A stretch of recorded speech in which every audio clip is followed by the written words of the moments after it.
stay up out the way, don't get your shit splat. Stop letting this shit slide and get your lick back. And get your lick back. Get your lick back. If a nigga owe you something, ain't no chit chat. Better stay up out the way, don't get your shit splat. Stop letting this shit slide and get your lick back. And get your lick back. I feel like I'm JX. J-Way. I'm a perfectionist. Adderall got me restless. I'm gone. Run with a wild crew, they get reckless. Young boy, come up off that neck. Give me that. To the trends. See a lead, be the best. Good evening and welcome to another episode of Corner to Copa. We're back with another Sunday evening recap of the week, a short one at that, because the All-Star break just brought us to Thursday, which there was only one game. So we just had a one weekend series to talk about. I'm going to skip the pleasantries, get right to game 3. We're going to work backwards. The Tigers fell 3-2. They made it interesting in the end after being the bats were quite quiet, which is similar to game 1. But yeah, we fall short, and it only right that we leave just a little glimmer of hope. It would have been nice to sweep the Angels, who are one of the worst teams in baseball, but had to get shut down. So, Coach, what did you see in this game today? Geez, it kind of felt like a repeat of Friday night. Based on numbers alone, you look at the pitching matchup, and this guy had over a 10 ERA until mid to late June. I mean, limited opportunities here and there, a couple, 2, 3, maybe 4 at most in the last 3 months or so, but very hittable. I sent the numbers offline. I mean, this guy should have been a beanbag for us, like last night on repeat, but here we go with this trend again, making bad pitchers look like Cy Young candidates this year. And again, just, the system is not working for AJ where it should be overwhelming success. And between today's game and Friday night, they kind of mirrored each other. He stacked it the way he thought he would. And, we kind of got close to the 9th. Got one run back thanks to Riley. But for the most part, we had 2 hits until the 9th inning. I think you mentioned Hyo Lee got on, slapped one opposite field, but McGonigal and Vierling were the only 2 guys that had hits for almost the entire game. So frustrating to say the least, considering the Angels are the bottom of the barrel of the American League. Yeah, and it started out really, really well. First at bat of the game, McGonigal hits one 400 feet opposite field. So it's like, okay, all right, let's get to it. Let's get to it. But yeah, it more inconsistency with the bats, working backwards. Yesterday was amazing.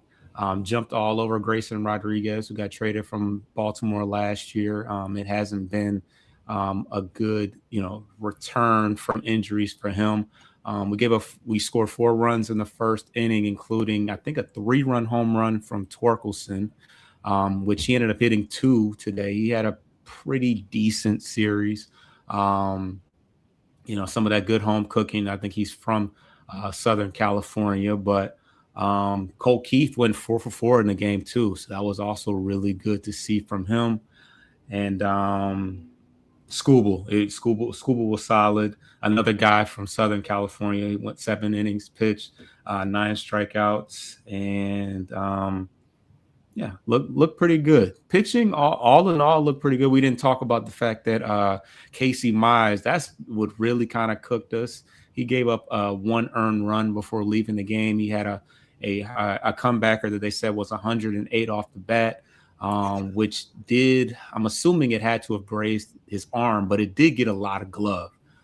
So, as Raj from Motor City Metrics said, anytime a comebacker hits you in the glove at 108, it's going to hurt regardless whether it gets all glove or not. But, I think it just was kind of an awkward injury, and we'll obviously wait to see what happens and hope for the best. But we do know how Mize tends to be somewhat accident prone, as I said offline. So we'll see. But hey, we had a 6-man rotation, so push comes to shove, he has to go on the IL.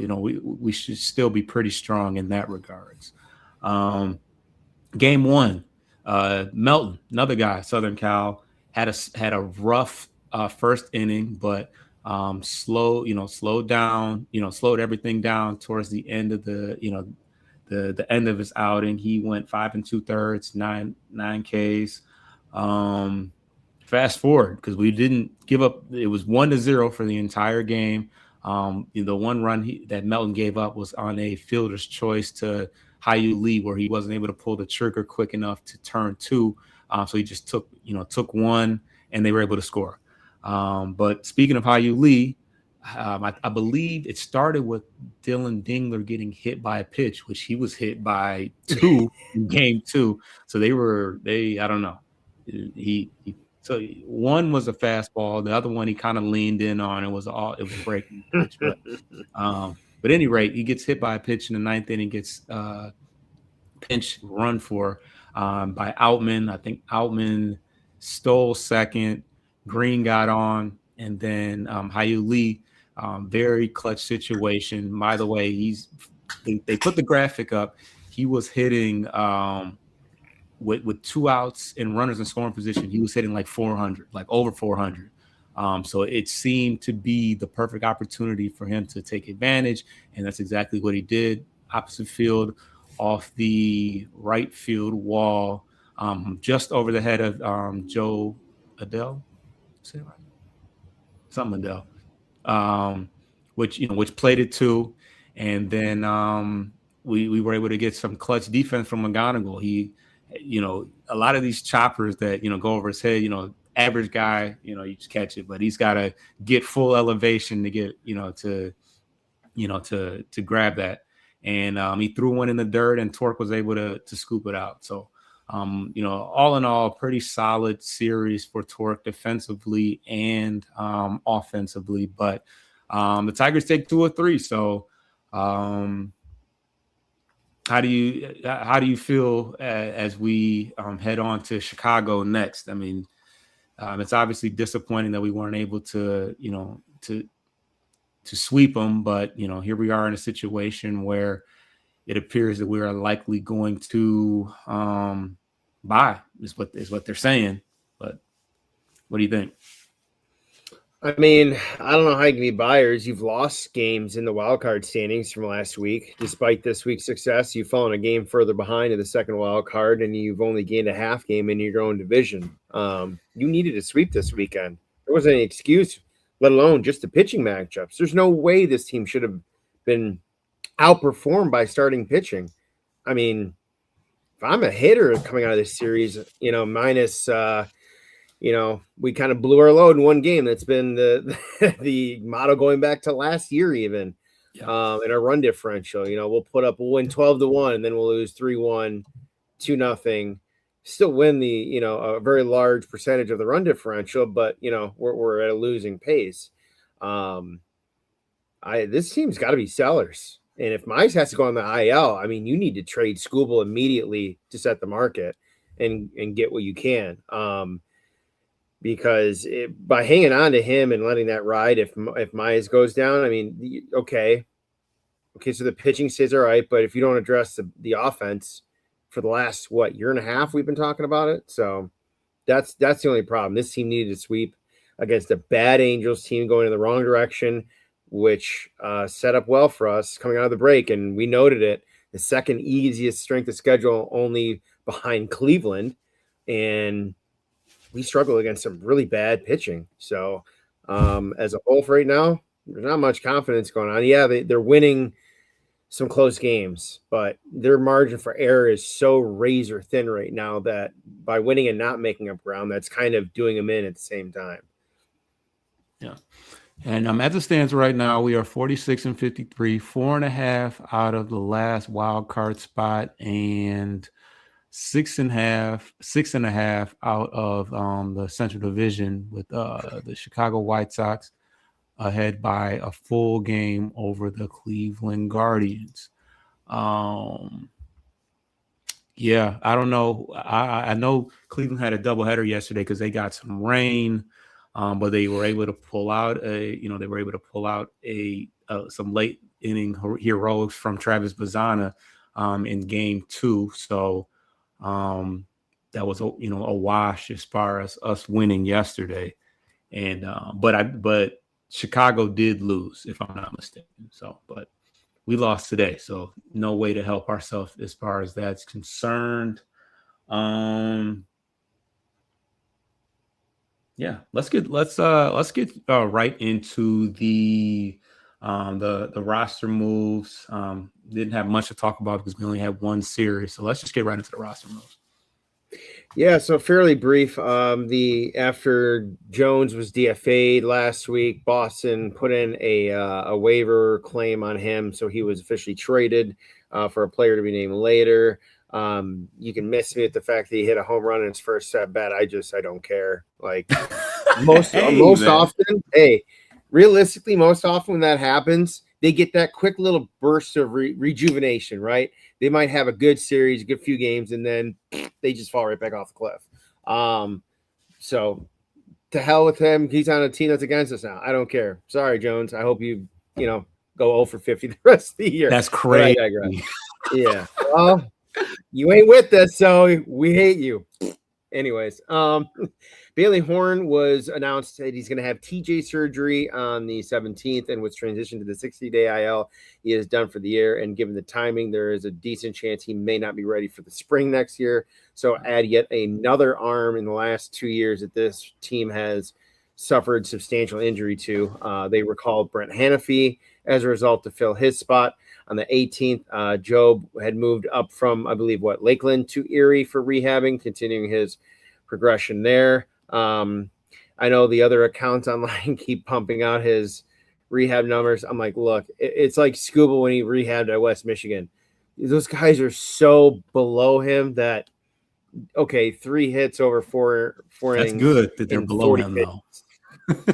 Well, yeah, that's the expected thing, though. But it's being posted like he's coming back with, the touch of God himself. But I digress again. Framber was reinstated on the 18th from a bereavement list. I don't think there were any other details given about that. I think he only missed a few days.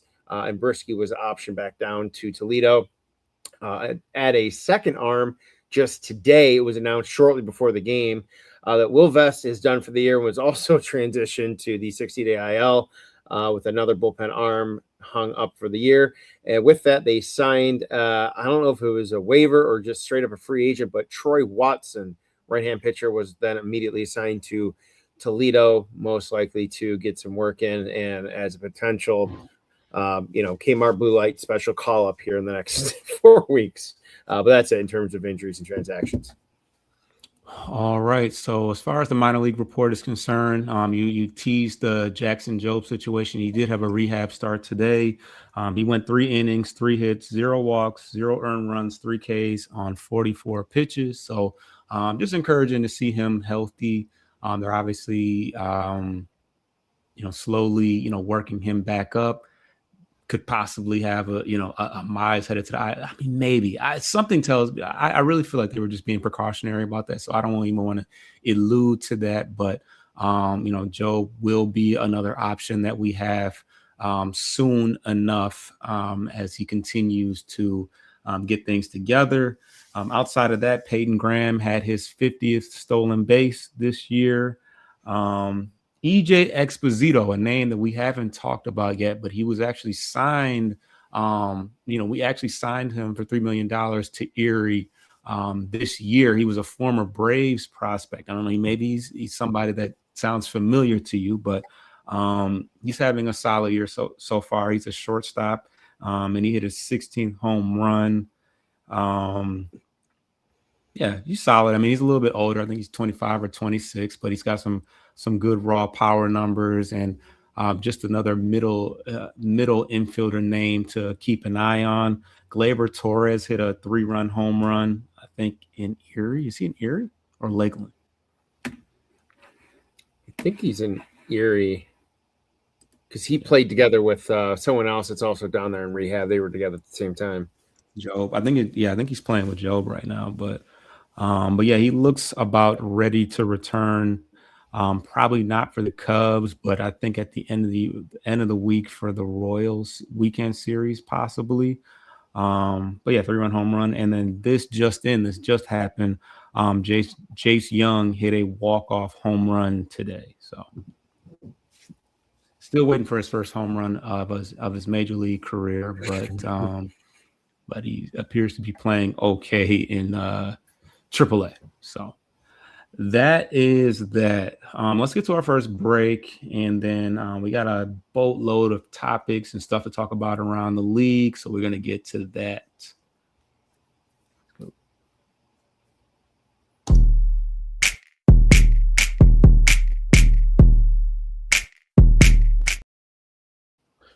All right, around the league, there's quite a bit to talk about. We're fresh off the All-Star break, but there's definitely some interesting things going on, and some teams that are taking off and picking where they left off before the break. Let's hear it, Coach. Yeah, so a lot of this kind of stemming from speculation prior to the start of the All-Star break, leading up into the resumption of this weekend series for Major League Baseball as a whole. This was more over the last 48 hours, but the Yankees announced that Aaron Judge has been transferred to the 60-day IL, was reimaged, still no timetable. They're looking at additional opinions, which does not necessarily bode well in most cases, but he's been out since May. And still no timetable for any resumption. He has a fractured rib that he ended up, they diagnosed that he ended up playing through for a month and had significant pain on and off in June. And then they shelved him in June officially, but he had not been in a game since May, essentially going back to almost Memorial Weekend. But yet the Yankees still find a way to come out of that hole after we swept them. They've been a very streaky team this year. But moving on in the national scope, the Braves are expecting Acuna back any day upcoming here in the next week, as he had a little bit slower of a rehab from his injury, than it being not as severe as originally thought. The Dodgers also announced that Shohei Ohtani's pitching return has been shut down indefinitely in the interim, the near future, as he suffered a setback that was undisclosed, but they said it would not impact his ability to hit. So the plan for him going forward is just a DH only, and they'll gradually bring him along if he responds well to the pitching side of it.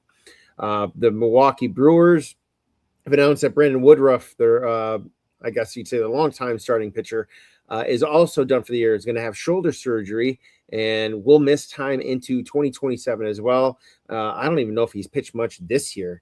He's been hurt quite a bit the last 2 years, to my knowledge. So they'll have a decision to deal with him, as he will be turning 34 next year as well. Blue Jays and Vlad Jr. suffering through a power lack. 6 home runs this year, as the Blue Jays could end up being potentially sellers, as that team is also starting to struggle. Although Dylan Cease, as he showed in the All-Star game, is right there with Cam Schlittler in terms of AL Cy Young front runners. So that'll be an interesting story as the next couple weeks develop. Boston, a twofer here. Now they have a 13-game winning streak. They're the hottest team in baseball. After probably 6 weeks ago, I think everyone wrote them off pretty much for nothing. Yours truly did. But amongst it, they're having continued issues on and off field with Jarren Duran, who's had more notably recently battled with social anxiety and depression, things of that nature. Continues to have run-ins with fans. More recently was caught giving the middle finger to a fan running in from defensive half inning. Was somehow screenshotted and then sent to him on X, and he allegedly threatened this individual with bodily harm. So I think they got a little bit of a problem there with him. Hopefully he gets some help that he needs, because it's looking like it's a bit much for him, but I'm not going to speculate more than that. It's just the fact that it's happening again, getting national traction is the only reason why we're really kind of bringing it up. And lastly, there's also speculation, but in the All-Star game, Orioles catcher Adley Rutschman, who's been widely criticized and a big trade name going back to last year and his struggles, caught former Oregon teammate Rasmussen of the Rays. And there could be some, circling of sharks, if you will, with the Rays, looking to maybe add him at the trade deadline to reunite the battery mate of the Ducks down in Tampa, which would certainly bolster their odds to combat a team like an Atlanta, a Philly, or even the Dodgers in that case. So that'll be an interesting story going forward, but that is it from around the league. Yeah, as far as the Duran situation, he's had a couple rough years. He's been in some trade talks. Probably would bode well for him to, a little change of scenery. We know how Boston, how, relentless their fan base can be, along with the Phillies and the New Yorks of the world. But, with all the, craziness, I mean, it certainly isn't going to do him any justice as far as his trade value when he's dealing with that. I would suggest, you have, issues on the field, there's not much you can really do about it. You try to ignore it. But social media, you should probably give that a break. That's you're giving people even more access than they already have on the field when it's now something where you're responding to people online. So, I know how difficult that is to do in this day and age. And that was something that 20 years ago, nobody had to worry about. But yeah, social media has been to the detriment of a lot of us, especially in our 20s. So, certainly somebody with the amount of pressure and whatever, outlying issues that he's already got. He can do himself a little bit of a favor and just stay away from Twitter, Instagram, etc. But yeah, let's get back to the Tigers. Let's get back to the Tigers. We got our own baggage. Let's talk about some of these players that could be returning soon. Gleyber Torres, he is, we've talked about it. We're both, I think, pretty high on Hao-Yu Lee. But I mean, as it stands right now, they're making it seem like they're not going to be selling off any, expiring contracts or anything like that. As far as Gleyber Torres is concerned, he's somebody that, when healthy, is a beneficial player for us. We have a winning record with him. He, gets on base. He gives professional at bats. He takes a lot of walks, and he's a vet. He has experience in the playoffs. And if, we are to be trying to make a run, I think that he's somebody that could be beneficial. And I feel like Scott Harris probably has although we could probably get something for him because of those things that I just talked about. But in your mind, should we be looking to move him? I mean, if someone's willing to offer anything decent, I would. There's only one problem. His price tag is so high. Remember, his market value last year was only projected around $12 million, and we paid just over 20 for the qualifying offer. So that would be a workaround that I'm sure an opposing GM who's interested would be like, hey, you need to throw us some bucks here to help cover and offset the second half of this cost, because no way we're paying him $10 million. He's been hurt twice in the last 3 months. And he's barely been since this. He's missed the entire summer, technically. June and most of June and a bit of July here. And we haven't talked about the other guy that I know is on the other side usually of the middle infield with him. So, but yeah, I get what you've mentioned. He provides stability as a veteran, the experience. Although I don't think last year he did too much offensively in the postseason outside of the first round. But then again, not too many did. But we've mentioned it. We've liked what Hao-Yu Lee's brought. Yeah, that's true, and probably played through it longer than he should have. In all honesty, but that's the professional athlete side of things, and I know you've got family in college athletics, so you're directly close to a lot of those stories. So there's respect to that and giving it your all, because your shelf life as a pro athlete is relatively short. So, but that's kind of neither here nor there. But it's a tough decision. I think that might be hamstrung purely because of how much you're paying for him, and I think Hao-Yu Lee will probably be the guy that goes down, just because you already have Colt still as well in the infield. So it's just a bit of a logjam. Yeah, and I like Lee, but I don't know if I trust him in in September and October, more so defensively than anything. As you can see, Gleyber does have decent, he's at least, average this year defensively in limited time, but Lee, does have some has some deficits defensively. He's only 22 years old. It may be a little much for him if they're truly trying to make that push. I think you want that veteran option. Lee will get his opportunities.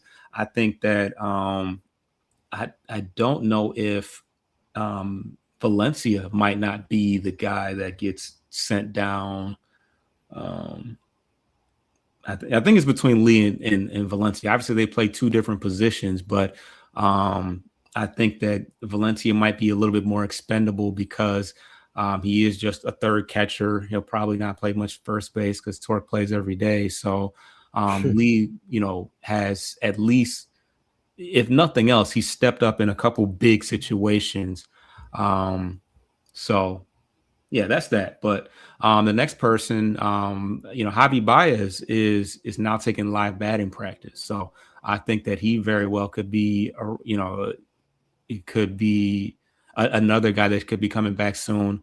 We know how he performs late in the season, the playoffs. He was one of the few guys that was actually of help to us, and I don't see him getting traded, even though he's, his time here as far as contractually is almost up, but he's missed even more time than Gleyber this year. So I don't see anybody going after him. So same situation. I think in this one, if he comes back, I think Outman might finally see his demise just because, Baez now physically, I don't know if you want to throw him out in the outfield, but it would be an easy exchange to, even then you keep Vierling, let Vierling play center field, and then Javi can play more in the dirt. It's shortstop. Shortstop, and then McGonigal at third, however you want to play it. But it's about time for Outman. It's been a nice run. He's contributed in whatever way that he can, but that time is ticking on him. But what are your thoughts overall about Javi? Yeah, it's tough. Your point. He's missed so much time, and now to a much shorter extent of Job, he's going to have this extended, or truncated spring training here in the middle of July to get ready for what they're hopeful is running. And the only thing is, you just hope that both of them, if they come back, fairly close to each other, that it doesn't take them too much time to get reacclimated to major league pitching. Because if they both kind of struggle off the bat and everyone else is still kind of, treading water and just kind of getting by and hoping, then it could go south the other way. But that's kind of the unfortunate, I think, handicap they're kind of dealt with here, because both those guys are making a good amount of money, especially Baez still. Like you mentioned it, sure, he might have another year after this on his contract, but he is still a hefty price tag in terms of AAV. So you really aren't going to see both these guys on the bench, let alone, I think, one. But to your point, too, we'll see what happens much later, probably closer in September. But if they're still in the round and Parker somehow gets cleared to begin his rehab, then you have another situation to handle from that standpoint. But that might be getting a little ahead of ourselves. And even if that's the case, Parker may not have had enough time back to even be considered to stay on the playoff roster, as crazy it is to say, given his speed and defensive range out there. But, again, that's a discussion for another time. But we'll see. I mean, Javi's had his struggles, and he kind of was struggling a little bit before he got hurt. But, I think he kind of is the next Jahmai Jones. Come off the bench, hit left-handed pitching. He does generally well. Lord knows when he faces a righty, he's getting sliders 90% of the time. So if it's in their arsenal. Yeah. I mean, I've come to like the guys that they've had in their absence collectively. So I'm just hoping that, the energy in their locker room doesn't shift on accident, if you will, just because some of the names have, come back in and some others had to depart because of that. Because let's be real, even though they've struggled, they've had a winning record since June, and it's not because it's been Baez and Torres. So, right. I was going to say they started rallying and getting pretty hot, and this was without the both of them because they've both been gone for quite some time. I mean, looking at this, Javi's only got 82 plate appearances, which is kind of insane. I'm like, whoa, this guy's missed the entire season. So yeah, last thing that I want to talk about It is probably time for us to have this discussion about Mr. Carpenter. He's had a couple outlier months. He had a great April and a great June. But outside of that, I'm feeling like he is. It's time. It's time to start talking regression with him because he was amazing in 2024. Highlighted by the Class A home run. You look at the numbers, he had a 932 OPS. So he was really, and this was a year that I think he missed some time with injuries. So it may be a smaller sample size, 264 at bats. But since the injury issue has not been a thing, we've seen his numbers drop steadily the last couple years. And he's having a really bad month of July. And, outside of the occasional home run here and there, I think, which is what I think, because I think he had seven home runs in July and must have been 6 in April, because those are the 2 months that he's hit home runs. But outside of that, he's not doing much else. He's not getting a lot of singles, a lot of extra base hits. Well, let's see here. I know he's 0 for 20 this month, or 0 for his last 20 at least. But so that's a 1, 2, 3, 4, 5 doubles. Yeah. So he's got 5 doubles, 13 home runs. But yeah, and part of this, I'm not above saying that some of his developmental issues are not to be, not to blame from AJ, but at this point, we have what we have. I think I might have talked about the trade possibility last week, but after a week like this, like what are we doing with Kerry Carpenter? Because at one point it was like, okay, we have a lot of struggles, from bat production. Even when it was Parker Meadows, Vierling hasn't been very good. James Outman is, really shouldn't be here. Javi was, and Wenceel Perez, even this year when he was available, wasn't great. So yeah, overall the outfield production hasn't been amazing. But yeah, Carpenter, what are we doing here right now? He averaged 213, on base 287. It's not pretty. No, it's clear. It's obvious he's pressing. You can tell it's wearing on him, kind of like the way Torkelson been the last, on and off over the last 2 to 3 years. They do their best to try not to let it seep onto their sleeve, if you will, and show it too often. But occasionally they do. But you nailed it on the head. You've got the AJ and the platoon thing. I think that's a direct contribution to it. You don't get to hit every day, and you don't know if you're going to start or when you're going to come in. It can make a good day not for nothing if you don't play, every other day, or whatever their normal regular schedule would be otherwise. But we've been beating it to drum for the last 18 months. He's an impactful bat, and he should be seeing as many at bats as possible. But we've got a litany of guys who are struggling right now, and I think that across the league, after the first 60 to 70 days, it was well noted that offense is really down, especially power numbers. But, we've had this issue for like 2 years now. Riley's been pretty good. He had a solid year home run and RBI production last year. The average and strikeouts were noted. He's corrected that this year, hitting well for average, a little bit fewer strikeouts and better efficiency. But we're buoyed by like 3 guys offensively, right? McGonigal, Dingler, and Green. That's it.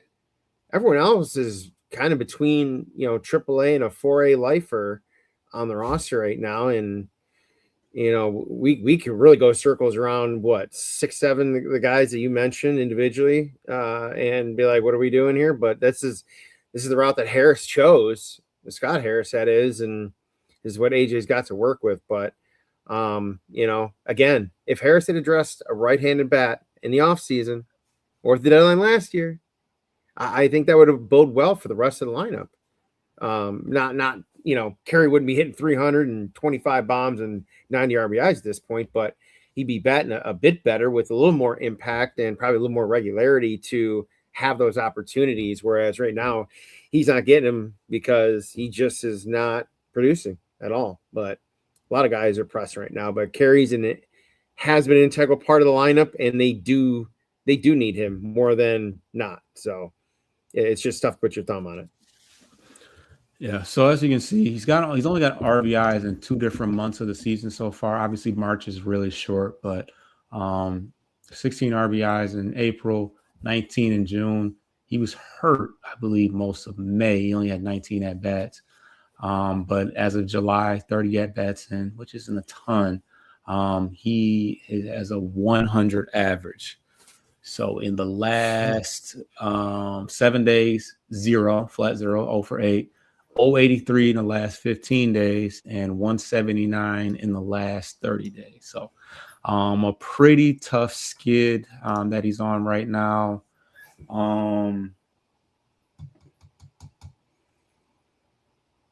Yeah. We did get to see a Kenley Jansen because I was wondering, I was like, is he going to get a chance to play against the Angels? Because Montero held it down. I don't think we talked about it. Got the win on Friday, game 1 of the series. And then we pretty much were blowing them out the entire game on Saturday. And then when we were down 3-1, Kenley Jansen did get a chance to get in there. He had the long face on Friday, though. He looked pretty, disappointed to not, get the high leverage opportunity against the old squad. But he got in and he had a relatively clean inning in the 9th. And he, cracked a little smile at the end. But you can tell those dudes were loading up, trying to send something. Neto was swinging out his shoes. I think Trout was up there as well, but all in all, he did have a clean outing, and it almost meant something because Riley Green hit that home run in the 9th inning. But talk about swinging out the shoes. That's exactly what everybody else did after Green. Torkelson, I knew he was going to swing first pitch, and he didn't get out on that first pitch, but he was trying to go back to back. And then I know Lee took a pretty big cut as well. And I don't know who hit after Torque. Bierlin? I don't know. But and ended up not, obviously losing that game. So it is what it is. We're going to get to the last break, and we're going to talk this upcoming week. Be right back.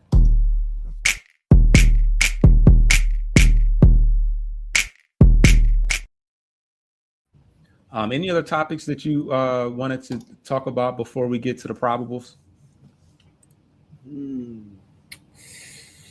Not really, no.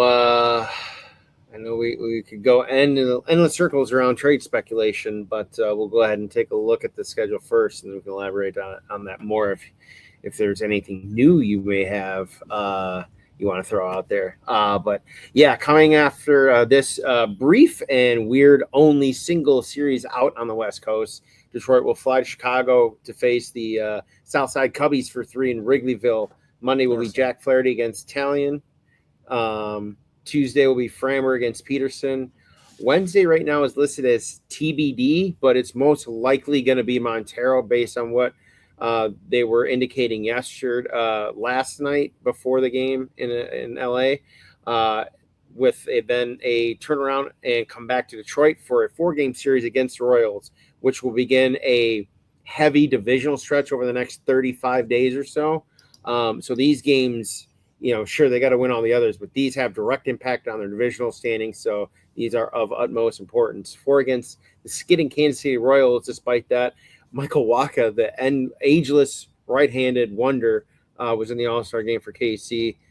Thursday will be Troy Melton against TBD. Friday will be Scooble against Cameron. Saturday, Casey Mize, I guess, / TBD based on, testing coming up against Wacha. And then Sunday will be Flaherty against Avila with a small peek ahead of the following week with 3-game series at home against the struggling Orioles. and then they headed back out west for 3 with, again, the struggling A's, who recently were leaked that Kurtz turned down a fairly big extension from the A's. So another name that could be thrown into the trade mix. But yeah, once they go to the A's, I know I'm getting along here with this. Long West Coast trip with Oakland, Oakland, Seattle, and also San Francisco. Yeah, Kurtz, I don't blame him. He's, as a rookie, was already a top 5 first baseman. I know the A's have been extending a lot of their young guys, Jacob Wilson, Butler, Rooker, but none of those guys had, the rookie seasons that, Wilson was actually an all-star his rookie season, but Kurtz is probably the best, a top 5, top 3 first baseman already. He's not taking that $100 million extension. He's going to wait it out and try to get the big bucks. So yeah, I don't think that they're thinking trade as of yet, but yeah, they really going to pony up, get some of that Vegas money, see how that plays out. Because I'm sure he wants to play in Vegas before, he becomes a future, Yankee or something crazy like that. But yeah, smart on him to not, jump out there and sign for the, it's hard to turn down $100 million, but his agent's like, no, we're gonna wait it out and get 300. So, but yeah, upcoming series with the Royals got us. Now that's a team we got to sweep. They lost today to San Diego, who doesn't even particularly hit very well. Have played, below their expectations. Put up I think a 19 spot on them. I think they lost by 17 runs. So, yeah, the Royals are definitely packing things in for the rest of the year. They've lost, I think they're 4-6 in their last 10, but not much going well for them. Man, well, okay. So we got a little bit of time. You talked about trades. One thing that is out there right now is, I threw out a couple different trade candidates as far as the corner outfield. We talked about it a little today as far as the production has been pretty, below par, even with Kerry Carpenter involved. So, that's something, and they threw out a couple different suggestions as well. So although I had highlights for, I was highlighting Jake McCarthy for the Colorado Rockies, as well as who was the other guy? There was a reliever from Colorado as well. Well, that was last. I actually did like a 20-minute show. Yeah, it was Jake McCarthy. Yeah, it was Jake McCarthy. Oh, Helio Ramos. That's what it was. Yep. And then I think Luis Arias too, right? He talked. Somebody suggested him. I think it was MSU Detroit fan, or I can't remember who it was, but they started throwing out some names like Arias. They threw out Joe Adell, a couple other names. So I ended up, talking about 5-6 different guys, but definitely want to check that out. If we're going to go all in, one thing that's going to be necessary for sure that, I haven't really touched on too much is relievers. Vest is out for the year. Wasn't having a great year per se, but Vest is had a down year. Kenley Jansen hasn't been great. He could possibly be on the move if, we start falling off and he wants to go to contender possibly. Finnegan's been solid, but as far as high leverage guys, swing and miss guys, we really don't have that. So outside of the relievers, corner outfield is something that we definitely need to figure out. Because I just don't know. We can't bank on Wenzel Perez and Parker Meadows coming back, and we certainly can't have James Outman getting meaningful at bats late in the year. So, but any thoughts on on what direction? Because I feel like we're all over the place. We want to keep Skubal, but we want to. I think me and you both would love to see us get a haul for Skubal, but that's likely not going to happen. Mize is still a possibility if he's healthy. Torres could possibly be another guy on the move. But what if we are buying, what direction do you want to see us going? I mean, a right-handed bat. I mean, it sounds redundant, but it's like that's what we've desperately needed. Jemais hasn't worked out. Bierling's been hot and cold, but let's be real in terms of bulk of the work offensively, leaves a little bit more to be desired from an everyday player. Torkelson's really had his lows, and his hot spurts have been really condensed down into like a week or less in most instances, and then he just doesn't do anything for 20 days. Dingler, God, if he takes another, and I know I said it offline. Go ahead, get into it. The heebie-jeebies. He's giving me the heebie-jeebies as a catcher, leaving that stinking hand out there on his thigh again after he just took that I know it was a redirect, but still, that's the easiest way to F up your hand is to just leave it out there. And I know, look, they get paid a lot. They've got great, medical insurance and access to the best doctors, but man, time is money. You miss time, sure you can get paid, but that's time you can't get back to play. But I digress on that. I hope he kind of tucks it away a little bit because not a tech. Is the technique still behind the back? Like, is that what they're supposed to do, or what? I mean, that's what you're taught when you're growing up to protect yourself. But I know from purely like a pop time and transition standpoint, that less movement from back to front, they calculate as a negative essentially in layman terms. So a lot of them leave their free hand. They might leave it down off to the side, not on the lap, but it's still exposed either way. So it's a risk either way. But the rest of the right-handed guys have just not really been getting it done, and they're overloaded with lefties and guys like Perez, switch hitters who haven't really been able to do it from either side of the dish. So right-hand bat for me, but here's a minor thing on Skubal. I was listening to on the drive back down here yesterday with the comp pick situation. And I know this is getting a little ahead here, but I think it ties into how you can approach the deadline, and you can go either way. They can walk a line right now because they're still technically close mathematically, but there's still a bunch of other teams ahead of them still. They're fourth worst in the American League still. But if you trade Skubal and you get, let's just say, 3 bodies, and one's a top 20, the other might be a top 80 within the MLB or 100, the pan out is almost a little over 1 in 3. But there's a chance they could hit on 2. But if you don't trade him and you get the comp pick, where he's slotted right now for us, that we would get that pick between, I think they said 28 and 32. It's like a 90% failure rate, and no one picked in that slot range with a comp pick has made the MLB of 10-year service time. So historically, McGonigal was a comp pick, right? Yeah, but not in the same slot. They're saying where Skubal is, because the slot for the comp pick can change. There's different attributes that go into where that pick ends up coming at, based on a couple of things I read. So it's not always the same number in the round, but it is generally a first, if not an early second round pick. It just slides in relation to some of the factors that go into it. But but McGonigal was taken a little bit earlier than I think 27, 28 overall, if I'm not mistaken. I thought he was late early 20s. Not that you bank on that, because you're just not going to catch a McGonigal in the second round very often. But he would go 37th. So 37, okay. But that's not happening again. I mean, he's in the likes of Al Kaline with first player under 21 that got 100 hits before his 100th game or something like that. I mean, he's just in the crazy classes as far as records are concerned. So definitely not something to say, hey, we could do that. That'd be nice. But right, I'll pull another one of those out of our hat. But you know what though? You talked about Brewers, their starting pitcher being out for the season.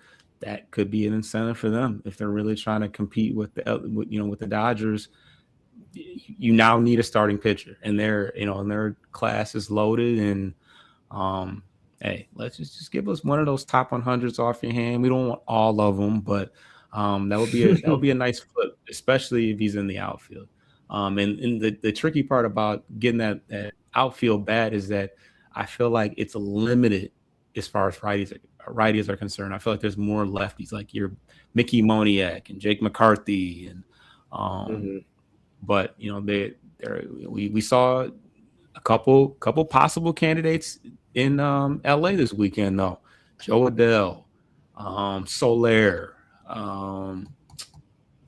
you know, it's a typical Scott Harris move. It's not going to be the big home run swing. It's going to be something that's on the fringe, on the outside, that, you know, to say, hey, I did something, guys. Like, you know, so, but yeah, we'll talk more about it because I definitely want to do more of a deep dive on the bullpen arms. I threw out a name that I won't say right now, but yeah, bullpen's another thing that we definitely have to focus on if we're going to be, you know, taken serious as far as a run is concerned. But anything in particular you want to see this week as we wrap up the show? Yeah, I mean, as crazy as it is and up and down as the Cubs have been this year, and PCA 2 wild month-over-month changes, and suddenly he's been catapulted into, you know, top 5-6 NL MVP talk with how they've kind of resurged lately. I mean, that's a big series. I know we looked ahead to Kansas City and must-haves, but boy, you can't overlook this Chicago team. If you do, you could be looking at an 0-3 week real quick heading home here. Now you're even further behind than you were, 10 to 14 days ago. So this is going to be a battle. And I know we've historically played them pretty tough in the last handful of years. So always fun playing the Cubbies. But this offense somehow, some way has got to be fairly consistent over these 3 games to give their pitching a chance here.